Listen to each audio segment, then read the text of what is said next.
Ayan, so kakagising ko lang. Kasi guys, grabe, napagod ako. Sabi ko nga, grabe, no? Parang nagagala ka lang, napapagod ka pa. Kapag ka nasa ibang bansa, nakakapagod talaga. So, sino nga ba kami nandito sa ibang bansa?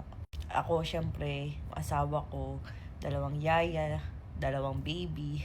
Tapos, may sinama kami yung mga friends namin before na malapit din sa buhay namin. So, si Inay and si Ninang George. So, tumutulong din sila sa pagbubuhat ng gamit namin and pagbubuhat ng mga bata. Ayan. Sobrang hirap din talaga. Ayan, sabi niya, low budget lang for now, madam. Akala ko Japan or US. So, ayan. Yung dalawa kong anak, kakarating lang ng US visa nila. Ka, nung 4. Nung 4 ata yun. So, nung 4, dahil nga galang-gala na talaga kami, dahil parang mga 2 months ata or 3 months halos na hold yung parang passport ng dalawa kong anak dahil nga pina-US visa namin sila. So, kaming kasi ng asawa ko, mas nauna yung US visa namin. Tapos parang sumunod lang yung kay Nat Nat and Talia. So, ngayon, US visa, meron na rin ang dalawa kong anak. Kaya nga nung nasa, kami nung asawa ko, nasa airplane. Sabi ko, Daddy, yun kasi 'di ba 5 months na halos ako. Pag mga lumaki pa yung tiyan ko, for example, parang mga 6 or 7 or 8 months, parang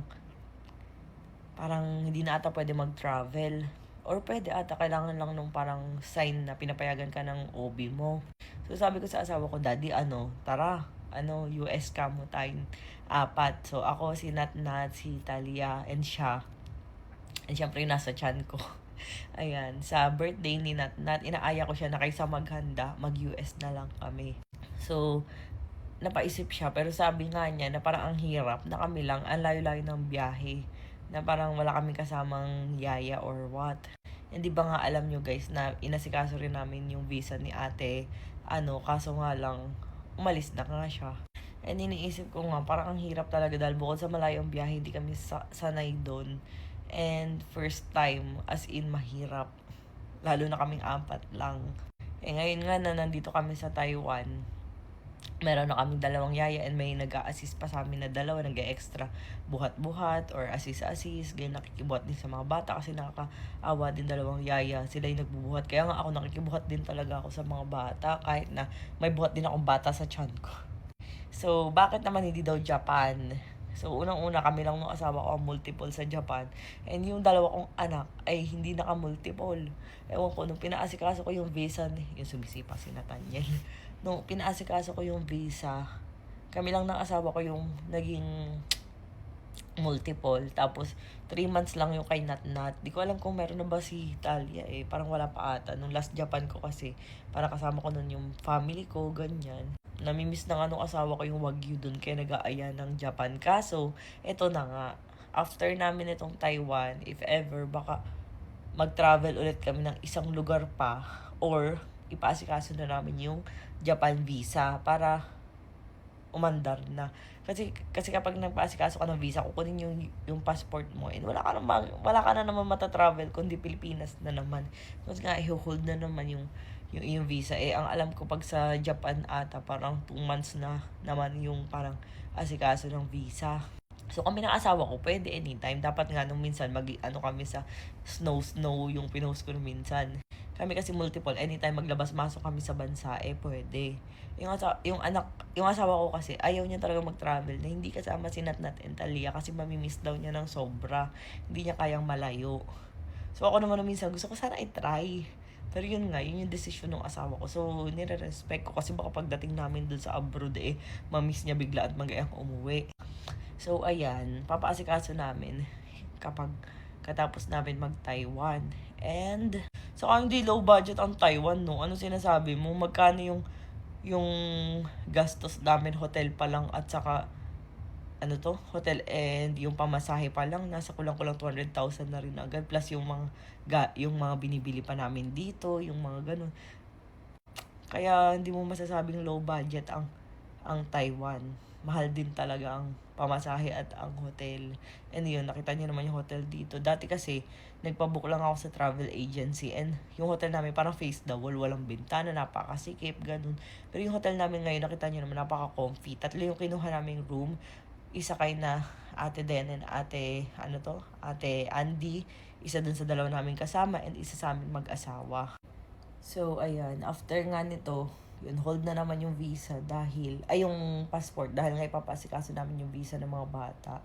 Pero iniisip ko, di ko sure kung aabot kasi 2 months, baka bawal na rin akong bumiyahe nung kasi buntis ako. Yun nga yung isa sa problema dahil iniisip ko, kapag hindi kami naka-travel ng US, kahit may sabi na natin may visa na si Natnat and Talia, kapag after ko na naman mga anak, ang problema na naman si Nathaniel naman. Siyempre, ang hirap ibiyahe nun ng baby pa, maliit pa masyado.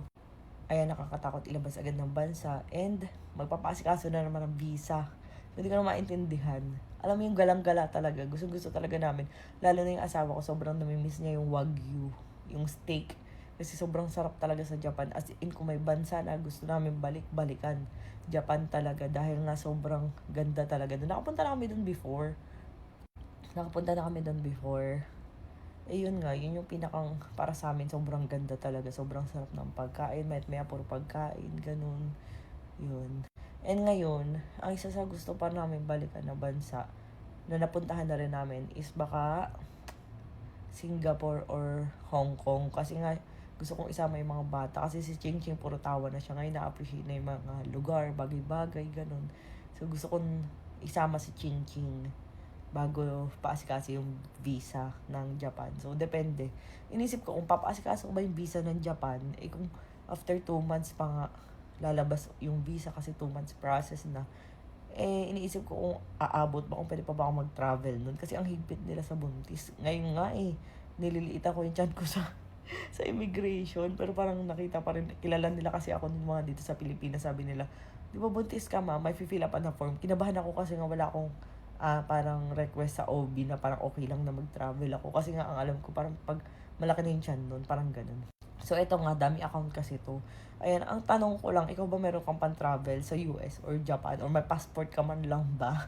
May visa ka ba? Kaya mo ba isama yung mga pamilya mo, di ba? Kaya, di ba, parang hindi ko maintindihan sa mga taong to. Bakit ang lalakas mang bash?